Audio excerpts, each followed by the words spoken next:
బాలీవుడ్ కథానాయకుడు రాజ్ తరుణ్ తన మాజీ ప్రేయసి లావణ్య గొడవ హైదరాబాద్లో సరిపోలేదన్నట్లుగా ముంబై వరకు వెళ్ళింది.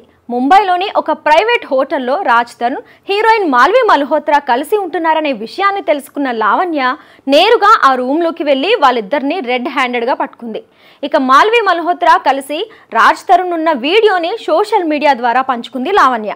ప్రస్తుతం ఇందుకు సంబంధించిన వీడియో ఇప్పుడు సోషల్ మీడియాలో వైరల్గా మారింది. అంతకుముందు లావణ్య రూమ్లోకి ఎంటర్ అవగానే ఆమెను చూసి షాక్ అయిన మాల్వి మల్హోత్రా ఒక్కసారిగా షాక్కి గురైంది. ఇక రాజ్ తరుణ్ కూడా కాస్త టెన్షన్కి గురయ్యాడు. ఆ తర్వాత లావణ్య మాల్విని అడ్డమైన బూతులు తిడుతూ నా రాజ్ని వదిలే, మాది 12 ఏళ్ల రిలేషన్షిప్ అంటూ మాల్వి మల్హోత్రాని కొట్టే ప్రయత్నం కూడా చేసింది. అయితే ఈ విషయంపై ముంబై పోలీసులను రాజ్ తరుణ్ సంప్రదించగా ఈ విషయాన్ని మీరే పరిష్కరించుకోండి పోలీసులు చెప్పకనే చెప్పేశారని తెలుస్తోంది. మరోవైపు లావణ్య కేసులో రాజ్ తరుణ్ పై తాజాగా ఛార్జ్ షీట్ కూడా దాఖలైంది.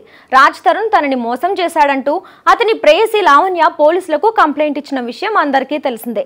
రాజ్ తరుణ్ తనను పెళ్లి చేసుకుంటానని నమ్మించి వదిలేసి వెళ్లిపోయాడని లావణ్య నార్సింగ్ పోలీస్ స్టేషన్ లో ఫిర్యాదు చేసింది. అయితే ఈ కేసుకు సంబంధించి కొత్త మలుపులు కూడా తీసుకుంది. దీనిపై విచారణ జరుపుతున్న పోలీసులు రాజ్ తరుణ్ ను నిందితుడిగా చేర్చి ఛార్జ్ షీట్ కూడా దాఖలు చేశారు.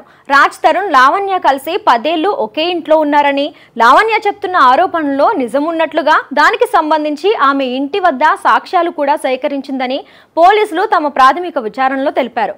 ఇక ఈ కేసు విషయంలో లావణ్య చెప్తున్న దాంట్లో వాస్తవాలున్నాయని నార్సింగ్ పోలీసులు కూడా నిర్ధారించారు.